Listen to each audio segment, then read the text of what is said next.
প্রিয়জনকে বাঁচানোর জন্য পুনর্জন্মের লকেট খুঁজতে গিয়ে সাধারণ একজন ছিচকেচোর, যার সঙ্গী একটা ক্ষুদে জাদুকর, একজন মহিলা যোদ্ধা আর একজন রূপ পরিবর্তনকারী মেয়ে, এই চারজন মিলে একজনের পরিবার রক্ষার মিশনে গিয়ে তারা তাদের নিজের জীবনকে হুমকির মুখে ফেলছিল।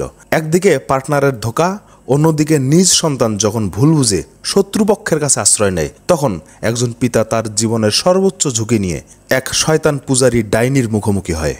তো আবল তাবল কথা বাদ, মূল গল্পে যাওয়া যাক। বরাবরের মতো সাথে আছি আমি মোহাম্মদ শোয়েব। মুভির শুরুতে আমাদের দেখানো হয় নাম না জানা ভয়ঙ্কর এক কয়েদি, যাকে পৃথিবীর সবচেয়ে দুর্গম একটা জেলে বন্দি করে রাখার ব্যবস্থা করা হচ্ছে। এই জেলখানায় আজগুবি সব প্রাণীদের কয়েদ করে রাখা আছে। তাদের মধ্যে এরাও দুইজন। ওর নাম হলগা। দেখতে সে মহিলা, কিন্তু কাজে কর্মে ৮-১০ জন পুরুষকেও সে গোনাতে ধরে না। সামান্য কথার তারতম্যের কারণে সে একাই ওই দানবটাকে সেখানেই মেরে ফেলে। ওর নাম অ্যাডগিন, আমরা তাকে অ্যাডি নামে ডাকবো। পরদিন ওদের দুজনকে বিচারের মুখোমুখি করা হয়েছে। তাদের অপরাধ মন্দিরের লুকানো সম্পদ চুরি করা। সেই সময়ের জন্য এটা যেন তেন অপরাধ নয়, কিন্তু এডি খুবই শান্তভাবে কথা বলছে, আর তাকে দেখে মনে হচ্ছে সে কিসের জন্য যেন অপেক্ষা করছিল। সত্যি বলতে কি, সে এখান থেকে একটা পালানোর সুযোগ খুঁজতেছিল। বিচারকগণ এডির কাছে তার এখানে আসার কারণ জানতে চাইলে সে বলতে থাকে সে প্রথম থেকেই এমন চুরির সাথে জড়িত ছিল না। একটা গোপন সংগঠনের সাথে মিলে একত্রিত হয়ে গোয়েন্দাদের হয়ে সংবাদ সংগ্রহ করত, আর সেই তথ্য নিয়ে পরে তাদের উপর অ্যাকশন নেওয়া হতো। কিন্তু হঠাৎ একদিন কাজ থেকে বাড়িতে ফেরার সময় খেয়াল করে একদল রেড উইজার্ড তার বাড়ি থেকে বের হচ্ছে। মানে কি, ওদের দেখেই সে বুঝতে পারছে কোনো না কোনো একটা ঝামেলা হয়েছে। গল্পের খাতিরে এখানে রেড উইজার্ডদের পরিচয়টা স্পষ্ট করা দরকার। রেড উইজার্ড হচ্ছে মুভির মূল ভিলেন গোষ্ঠী। এই ফ্যান্টাসি জগতের একদল শক্তিশালী ও কুখ্যাত ম্যাজিশিয়ানদের একটা সংগঠন, যাদের প্রধান কাজই হচ্ছে জাদুবিদ্যা ব্যবহার করে ক্ষমতা অর্জন ও পৃথিবী জুড়ে তাদের ক্ষমতাকে বিস্তার করা। এখানে মূলত তারা 4টি উদ্দেশ্য নিয়ে কাজ করে থাকে। প্রথমটা হচ্ছে নেক্রোম্যান্সি, মানে মৃতদের পুনর্জীবিত করার পর সেনা গঠন করে তাদেরকে দিয়ে তারা বাহিনী তৈরি করে। তারপর ডেমোনোলজি, এই পদ্ধতিতে তারা দানব জাতি বা শয়তানদের সহায়তা নিয়ে কঠিন কঠিন কাজগুলো সমাধান করত। তারপর একটা উল্লেখযোগ্য ব্যাপার হচ্ছে রাজনৈতিক ষড়যন্ত্র। তারা ভিন্ন ভিন্ন জাতিগোষ্ঠীর মধ্যে বিভ্রান্ত সৃষ্টি করে তাদের মধ্যে দ্বন্দ্ব লাগিয়ে দিত, যাতে সহজে তারা নিজেদের কাজ সমাধান করতে পারে। আর চতুর্থ নাম্বার ছিল জাদুবিদ্যা। এখানে সকলে সরাসরি শয়তানের উপাসনা করে উন্নত স্তরের জাদু ব্যবহার করে শত্রুদের পরাস্ত করত। এডি এইরকম একটা সংগঠনের সদস্যদের বিরুদ্ধে অভিযোগ দিয়েছিল। এখন নিশ্চয়ই বুঝতে পারছেন তার পরিণাম কতটা ভয়াবহ হতে পারে। তার স্ত্রী ওদের শিকার হলেও ওই বাচ্চাটা কোনো মতে বেঁচে যায়। মা ছাড়া একটা সন্তান লালন পালন করা কতটা মুশকিল তা এখন সে হারে হারে টের পাচ্ছে। এই সময়গুলোর মধ্যেই ঘটনাচক্রে একসময় হলগার সাথে তার পরিচয় হয়। সেও কিছুদিন আগে তার সংসার ছাড়ছে। এডি ওর ব্যাপারটা বেশ ভালোভাবেই নিয়েছিল। আর যাই হোক, হলগা থাকলে বাচ্চাটা অন্ত ভালোভাবে মানুষ করতে পারবে সে। অবশ্য ওদের দুইজনের সম্পর্ক হারিয়ে যাওয়া ভাই বোনের মতো ছিল। এডি তার ওই আগের পেশা ছেড়ে দিয়ে সে একটা চুরির টিম গঠন করছে। তাদের একজন ছিল জাদুকর, ওর নাম সাইমন। প্রত্যেকটা চুরির মিশনে সবারই কম বেশি ভূমিকা থাকতো। এইভাবে তাদের দিন চলে যাচ্ছে। হঠাৎ একদিন এক জাদুকর মহিলার সাথে তাদের পরিচয় হওয়ার পর সবকিছু ওলটপালট হয়ে যায়। ওর নাম সফিনা। একটা দ্বীপের ম্যাপ দেখিয়ে তাদেরকে বলা হয় যে এখানে অনেক মূল্যবান জিনিস আছে। যদি তারা সফিনাকে তার চুরির কাজে সাহায্য করে, তাহলে সেখানে থাকা লকেট দিয়ে এডি তার স্ত্রীকে আবার বাঁচাতে পারবে, মানে ওই নেক্রোম্যান্সির লকেট। সে প্রথমে রাজি না হলেও লকেটের কথা জেনে সে রাজি হয়। সফিনা বড় মাপের জাদুকর হওয়া সত্ত্বেও সেখানে যেতে পারেনি, কারণ ওই ভল্টের দরজা একমাত্র হারবারের লোকজন ব্যতীত আর কেউ খুলতে পারবে না। আর সেই দলের সাবেক সদস্য ছিল এডি। সেই সংগঠনের সাথে কাজ করার কারণে তার স্ত্রীকে হত্যা করা হয়েছে। যাই হোক, এডি শেষ পর্যন্ত সফিনা সহ তার টিম নিয়ে ওই দ্বীপে চলে আসে। দরজা খুলে ভিতরে যাওয়ার পর যে যার মতো তাদের প্রয়োজনীয় জিনিস নিয়ে ব্যাগে ভরাতে থাকে। এডি যখনই ওই লকেটটাতে হাত দিয়েছে, সাথে সাথে আশেপাশে আগুন জ্বলে ওঠে। আর সেখানকার পাহারাদাররা চলে আসলে সফিনা তার জাদু দিয়ে সবাইকে ফ্রিজ করে দেয়। এই জাদু এতটাই মারাত্মক ছিল যে আগুন পর্যন্ত সেখানে জমে থাকে। শেষ পর্যন্ত সেই জাদুর কবলে হলগা ও এডি দুজনেই আটকে গিয়েছিল। এখানে এই ভদ্রলোকের পরিচয়টা দেয়া অত্যন্ত জরুরি। ওর নাম ফোর্স। এডি কোনো মতে ওই লকেটটা ফোর্সকে দিয়ে দেয়, আর তার মেয়ের খেয়াল রাখতে বলে সেও ওইখানে ফ্রিজ হয়ে যায়। এই ফাঁকে সফিনাও তার উদ্দেশ্য হাসিল করছে। আসলে এখানকার কোনো সম্পদের লালসা ছিল না তার। সে এই সিংহার জন্য এইসব প্ল্যান করছিল। এই ঘটনার পর ওদের দুজনকেই 20 বছরের সাজা দেয়া হয়। ওরা দুজন এখন সেই বিচারের মুখোমুখি হয়েছে। এমন সময় সেখানে একটা ঈগল পাখির আগমন ঘটে। সে নাকি এডির উকিল। পূর্বের প্ল্যান অনুযায়ী সে উকিলকে নিয়ে হলগা সহ জানালা ভেঙে নিচে লাফ দেয়। এই জানালা ভেঙে লাফানোর কাজটা ওরা আগেও করতে পারত, শুধু এই পাখা মেলার কাজটা না করতে পারার কারণে এতক্ষণ ওই উকিল মহাশয়ের অপেক্ষায় ছিল। শেষ পর্যন্ত নিরাপদে ল্যান্ড করে সেখান থেকে পালিয়ে মাঝ রাস্তায় 2টা ঘোড়া চুরি করে এডি তার সন্তানের খোঁজ করতে থাকে। তখন তারা জানতে পারে ফোর্জ নাকি এই রাজ্যের রাজা নির্বাচিত হয়েছে। এডির কাছে ব্যাপারটা বড়ই আজগুবি লাগছে। সে যাই হোক, তার মেয়েকে ফিরে পেলেই হলো। কিন্তু যখন তারা ফোর্জের সাথে দেখা করতে যায় তখন তাদের ধারণা পাল্টে যায়। সে আসলে অনেক চতুর ও লোভী টাইপের একজন মানুষ ছিল। ফোর্জ প্রথম দিকে এডি ও হলগার সঙ্গী হিসেবে কাজ করলেও পরে লোভ ও ক্ষমতার কারণে তাদের সাথে সে বিশ্বাসঘাতকতা করে। সে সফিনার সাথে হাত মিলিয়ে সফিনার জাদু ক্ষমতা আর ওদের চুরির সম্পদ একত্র করে রাজ্যের শাসন ক্ষমতা দখল করে এবং এডির মেয়েকে তার নিজের অধীনে রাখে, যাতে সে নিজেকে সৎ অভিভাবক হিসেবে সমাজে প্রতিষ্ঠিত করতে পারে। তখন তারা জানতে পারে ফোর্জ সফিনার সাথে প্ল্যান করে এডিকে ওই দ্বীপের গুপ্তধন চুরি করতে নিয়ে গেছিল আর ওদেরকে সেখানে ফাঁসানো হয়েছিল যাতে ওরা আর কখনো এখানে ফিরে না আসতে পারে। এত কিছু জানার পরেও এডি শান্ত ছিল, কারণ ওর কাছে এখনো ওই নেক্রোম্যান্সির লকেট আর তার মেয়েকে রাখা আছে। সে তার মেয়ে সহ লকেট ফেরত চাইলে তাতেও রাজি হয় না। এক পর্যায়ে সফিনা ওদের দুজনকে তার জাদু দিয়ে আটক করে তাদের গর্দান কাটার আদেশ দিয়ে সেখান থেকে চলে যায়। কিন্তু হলগা থাকতে এডির কোনো চিন্তা নেই। সে একাই সব কটাকে নিয়ে খানিক ভলিবল খেলে। অন্যদিকে এডি তার হাতের বাঁধন খোলা নিয়ে ব্যস্ত, আর হলগা একাই আটার বস্তা খুলে খামির বানাচ্ছিল। তারপর সেখান থেকে পালিয়ে এসে তারা ওই খুদে জাদুঘরকে খুঁজতে থাকে। ওই চুরির ঘটনার পর থেকে সে নানান জায়গায় ঘুরে ফিরে জাদু দেখাতো, কিন্তু যাই করুক চুরির পেশা সে ছাড়তে পারেনি। মানুষ যদিও তার জাদু দেখে পয়সা কম দিত, তবে ওই জাদু দিয়েই সে তাদের কাছ থেকে স্বর্ণালঙ্কার ও দামি জিনিসপত্র হাতিয়ে নিত। কিন্তু এডির উপস্থিতিতে সব গড়বড় হয়ে যায়। উপস্থিত জনতা ব্যাপারটা বুঝতে পারার পর ক্ষিপ্ত হয়ে ওকে চোর বলে ওর উপর আক্রমণ করে বসে। সাইমন জীবন বাঁচাতে তার জাদু ব্যবহার করে সেখানকার গ্র্যাভিটি উল্টো করে দেয়। আসলে সে জানতই না এই জাদু এমন করে কাজ করবে। পরিস্থিতি সামলাতে গিয়ে সে আরেকবার ওই জাদুর আশ্রয় নেয়। এবার এক্কেবারে হলগার কোলে এসে পড়ে। এবারের মতো বেঁচে যায় সাইমন। এডি ওদের টিম নিয়ে এতদিনে যে সম্পদ জমাইছিল সেগুলো নাকি ফোর্জ সব নিয়ে গেছে। ভাগ্যের জোরে সে বেঁচে ফিরতে পারছে, কিন্তু এখন সে ভবঘুরে। তখন ওরা একটা প্ল্যান করে, যেমন করেই হোক এডির মেয়ে ওই নেক্রোম্যান্সির লকেট তারা উদ্ধার করবে। কিন্তু সেই কাজ করার জন্য তাদের আরো একজনকে লাগবে। সাইমন ওর ঠিকানা জানতো। কথা মতো সবাই ওর সাথে দেখা করতে আসলে মাঝপথেই তার জাদুর কারিশমা দেখে তাদের দুজনেরই ব্যাপারটা ভালো লাগে। আসলে ওই রাজপ্রাসাদে ঢোকার জন্য ওর মতোই একটা বহুরূপী জিনিস লাগবে, যে কিনা প্রয়োজন মতো নিজের আকার পাল্টিয়ে পরিস্থিতি সামলিয়ে নিতে পারবে। গহীন জঙ্গলের একদম ভিতরে তারা থাকতো। এখানে আসার পর ওদের পরিচয় হয়। ওর নাম ডরিক। কিন্তু সে কেন ওদের হয়ে জীবন বাঁচি রেখে এই কাজ করবে? তখন আমরা জানতে পারি ফোর্জ ক্ষমতায় আসার পর ওদের সম্প্রদায়ের অনেকে যখন ওর ক্ষমতায় আসা নিয়ে প্রশ্ন করছিল, তখন থেকেই ওদের এখান থেকে আস্তে আস্তে উৎখাত করা শুরু হয়। এখন ওদের পুরনো আবাসভূমি ধ্বংসস্তূপে পরিণত হয়েছে। প্রতিশোধের আগুন তার শরীরেও জ্বলছে। কোনো ধরনের শর্ত ছাড়াই তখন সবাই মিলে একটা দারুণ টিমে পরিণত হয়। এদিকে সফিনা শয়তানের সাথে তার প্রয়োজনীয় কথা সেরে নিচ্ছিল।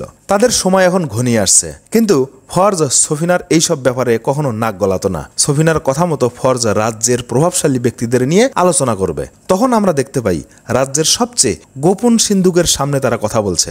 আগামী কিছুদিনের মধ্যে এখানে একটা বিশাল গেমের আয়োজন করা হয়েছে। দূর দূরান্ত থেকে এখানে নানা ধরনের সম্পদশালী মানুষদের আগমন হবে। সেখানে তাদের জন্য জুয়ার আয়োজন করা হবে। অতিথিদের টাকা পয়সার নিরাপত্তার জন্য তারা এই সিন্ধুক ব্যবহার করবে, যেটা অত্যন্ত নিবিড় নিরাপত্তা দিয়ে রাখা আছে। এর মধ্যেই সফিনা চিৎকার দিয়ে উপরে তাকালে আমরা একটা মাছিকে দেখতে পাই। আসলে এইটা সাধারণ কোনো মাছি নয়।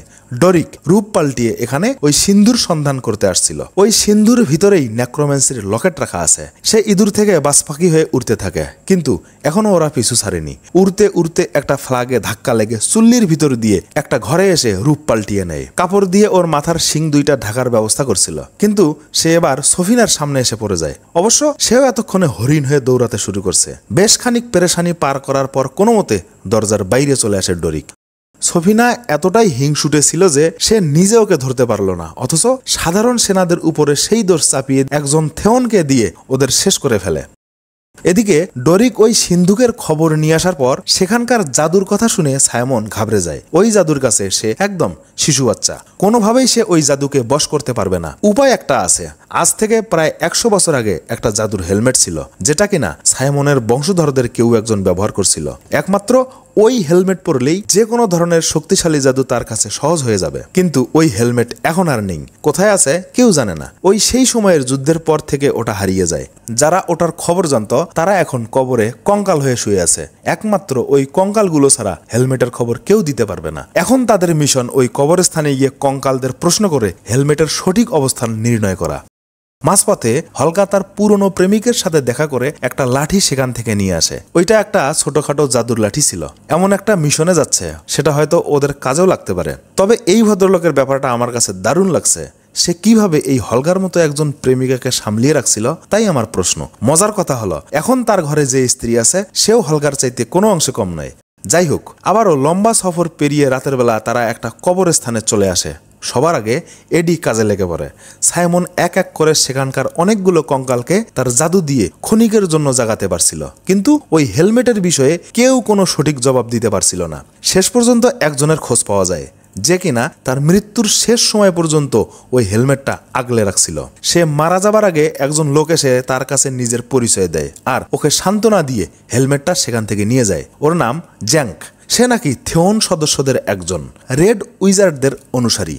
কিন্তু ওই কঙ্কালের কথা শুনে ওকে ভালোই মনে হচ্ছে। কোনো থেওন সদস্যের কাছে এডিকে যেতে হবে সে ভাবতেও পারেনি। কিন্তু কি আর করার, নিজের মেয়েকে ফিরে পাবার জন্য আর তার মৃত স্ত্রীকে বাঁচিয়ে তোলার আশায় সে ওই থেওনের সাথে দেখা করার সিদ্ধান্ত নেয়। ওর সাথে দেখা করতে এসে ওদের ধারণা পাল্টে যায়। এখানে সবাই তাকে যথেষ্ট সম্মান করে। তাকে যদিও থেওন বলে পরিচয় করানো হয়েছে, কিন্তু সে মনে প্রাণে একজন অত্যন্ত ভালো মানুষ। হেলমেটের কথা জানতে চাইলে সে তেমন একটা গুরুত্ব দেয় না, কারণ এর আগে অনেক মানুষই তার কাছে ওটার সন্ধান নিতে আসছিল, কিন্তু সেখানে যাওয়ার পর আর কেউ ফিরে আসেনি। যখন সে ফোর্জ আর সফিনার কথা শোনে যে তাদের কুচক্রের বিরুদ্ধে তারা ওই হেলমেট ব্যবহার করবে, তখন জ্যাঙ্ক একটা কাগজ বের করে ওদেরকে একটা পুরনো ইতিহাস শোনায়, যেখানে সে নিজেই উপস্থিত ছিল। অনেকগুলো মানুষকে একত্রিত করে ওই জাদুর সিঙ্গার মাধ্যমে একটা থেওন শয়তান তাদের উপর এক ধরনের লাল বিষাক্ত ধোঁয়া ছেড়ে দেয়। তারপর এক এক করে সেখানকার সবাইকে ওদের কবজায় নিয়ে আসা হয়। এরাই পরবর্তীতে থেওনে পরিণত হয়। কিন্তু ভাগ্যক্রমে জাঙ্ক সেদিন বেঁচে গিয়েছিল। অবশ্য খানিকটা ছোঁয়া তার ভিতরে এখনো আছে, যেটাকে সে এই মুহূর্তে তার ভালো কাজে ব্যবহার করছে। ওরা এতক্ষণে জঙ্গলের ভিতরে একটা গর্তের কাছে চলে আসছে। রশি দিয়ে সেই গর্তের মধ্যে নামার সময় লম্বা রাস্তা পাড়ি দিয়ে একটা ব্রিজ দেখতে পায়। নিচে পানির পরিবর্তে এখানে আগুনের ম্যাগমা ভেসে বেড়াচ্ছিল। জ্যাঙ্ক ওদেরকে এই ব্রিজ পাড়ি দেওয়ার নিয়ম সম্পর্কে জানাতে গেলে সাইমনের একটা ভুলের কারণে ব্রিজটা আপনা আপনি ভেঙে যায়, কিন্তু সে ওদের হতাশ করেনি। এমন সময় তার চোখ আটকে যায় ওই হলগার জাদুর লাঠিতে। হলগা এটার ব্যবহার না জানলেও সাইমন ঠিকই বুঝতে পারছে যে এইটা দিয়ে কিছু না কিছু করা যাবে। সে একটা মন্ত্র পড়ে ওই লাঠিটা দিয়ে একটা পোর্টাল ওপেন করে, যেটা কিনা ওপারের আরেকটা পাথরের মাঝখানে একটা রাস্তা তৈরি করে। তারপর সবাই মিলে ওই পোর্টাল ব্যবহার করে এপারে চলে আসে। জ্যাঙ্ক একটা লকার খুলে হেলমেটটা বের করে এডির হাতে দিয়ে দেয়। বিপদ তাদের পিছুই ছাড়ছে না। এমন সময় কয়েকজন থেওন সদস্য ওদের সামনে চলে আসে আর ওদের সাথে যোগ দেয় সেখানে লুকিয়ে থাকা ভয়ঙ্কর একটা ড্রাগন। সৌভাগ্যবশত থেওনের সদস্যরা পিছনে থাকার কারণে এডির টিমের লোকজন সবাই বেঁচে যায়। অবশ্য জাদুর লাঠিটা সাইমন এবার বেশ ভালো একটা কাজে লাগাতে পারছে। শেষ পর্যন্ত তারা সেখান থেকে সমুদ্রের তীরবর্তী একটা জায়গায় চলে আসে। জ্যাঙ্ক সবার কাছ থেকে বিদায় নিয়ে যাওয়ার পর সাইমন হেলমেট ব্যবহার করার চেষ্টা করছে, কিন্তু একই ধীরে ধীরে সে যেন একটা অচেনা দুনিয়ায় হারিয়ে যাচ্ছে।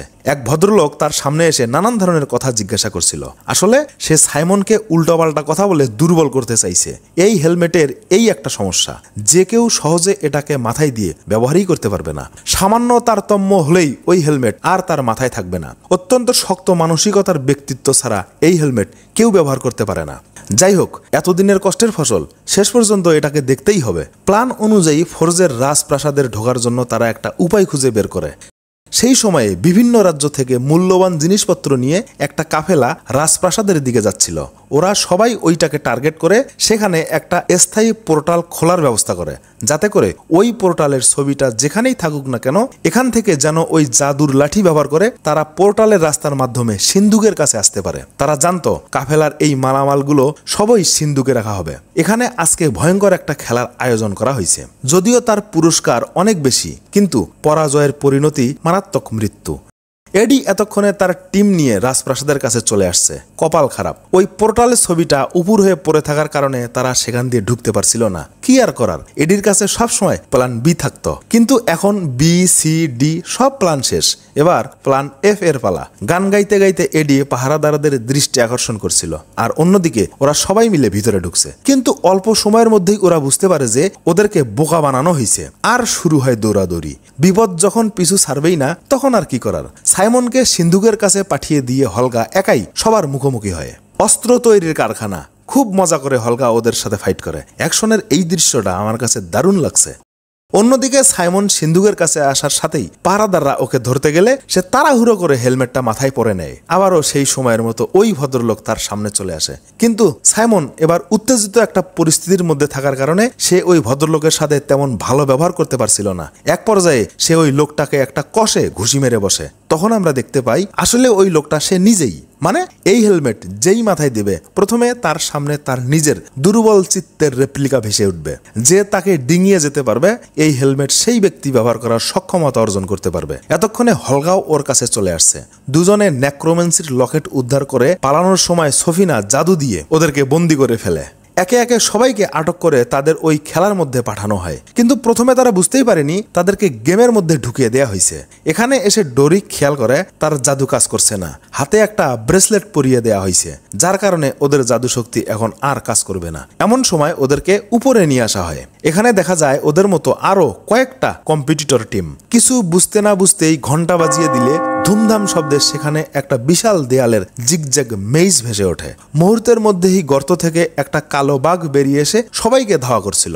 এর মধ্যেই কয়েকজন অবশ্য তার শিকারে পরিণত হয়েছে। পালানোর সময় হলগা দেখে একটা বক্স তার পাশে পড়ে আছে। কাছে গিয়ে সেটা খুলতেই আজব একটা প্রাণী বেরিয়ে এসে ওকে আক্রমণ করে। মানে এখানকার কোনো কিছুই নিরাপদ নয়। সময় মতো ডরিক এসে ওকে সেখান থেকে বাঁচিয়ে নিয়ে যায়। হঠাৎ করে একটা লোক এসে ওদের দুজনকে ধাক্কা দিয়ে সামনে গেলে একটা জেলি কিউবের মধ্যে বন্দী হয়ে পড়ে। সেই মুহূর্তে ডরিকের হাতও ওই জেলি কিউবে আটকে গেছিল। হাত টেনে বের করার সময় ওই ব্রেসলেটটা সেখানে আটকে গেলে ডরিক আবারও জাদুর ক্ষমতা ফিরে পায়। তারপর বাকিরা সেখানে আসলে ডরিকের প্ল্যান অনুযায়ী ঘন্টা বাজার সাথে সাথেই ওরা একসাথে ওই জেলি কিউবে লাফিয়ে পড়ে।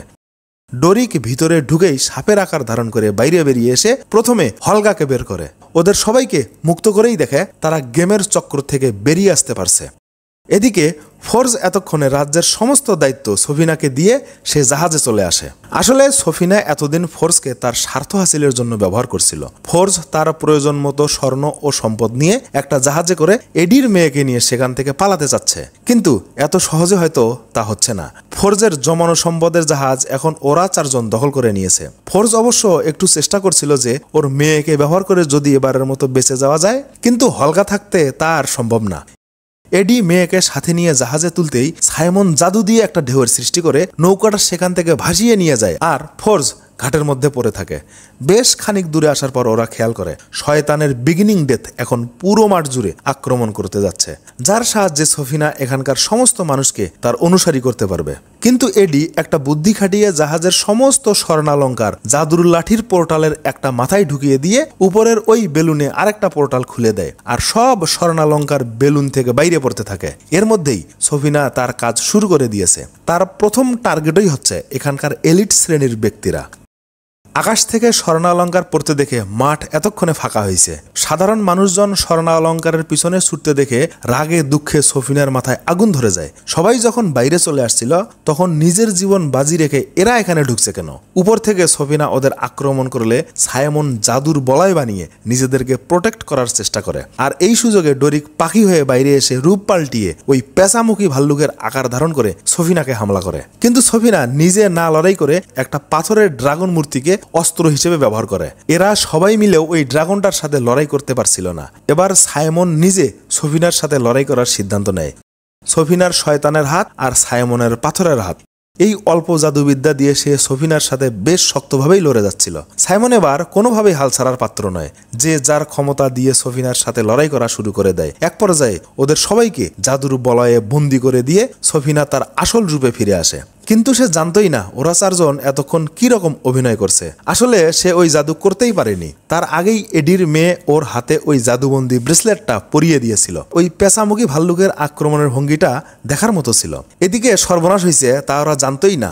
হলগা এখন মৃত্যুর মুখে। কালো জাদুর বিষ শরীরে মারাত্মক আকার ধারণ করছে। অনেক চেষ্টা করেও ওকে আর শেষ পর্যন্ত বাঁচানো যায়নি। ওর মৃত্যুতে সবচেয়ে বেশি কষ্ট পাইছে এডির মেয়ে, কারণ জন্মের পর থেকে সে হলগার আদরে বড় হয়েছে। গর্ভধারণ ব্যতীত কোনো অংশেই সে ওর মায়ের চেয়ে কম নয়। তখন এডি তার মেয়েকে নেক্রোম্যান্সির লকেট দেখিয়ে বলে এইটা নাকি শুধু একবার একজন মানুষকে বাঁচাতে পারে। সে তার মায়ের জন্য এই লকেটটা ব্যবহার করতে চাইছিল। এখন ওর মেয়ে যা বলবে তাই সে করবে। তখন সে হলগাকেই বাঁচানোর কথা বলে। এডি লকেটটা নিয়ে কি যেন একটা মন্ত্র পড়তেই হলগা চমকে ওঠে। সে বিশ্বাসই করতে পারছিল না যে ওরা সবাই ওকে এতটা ভালোবাসে। আসলে সম্পর্কের ব্যাপারগুলো এমনই হয়। আপনি যদি কারো জন্য একান্তভাবে কিছু করতে পারেন, তাহলে সেই স্বার্থহীন ভালোবাসা একসময় আপনার কাছে তার সর্বোচ্চ মূল্য দিতে প্রস্তুত থাকবে। নিঃস্বার্থ ভালোবাসা কখনোই আপনাকে ফিরিয়ে দেবে না। তো মুভির গল্প আজকের মতো এখানেই শেষ। ভিডিওটি ভালো লাগলে অবশ্যই একটা লাইক এবং সাবস্ক্রাইব করার অনুরোধ থাকলো। আল্লাহ হাফেজ।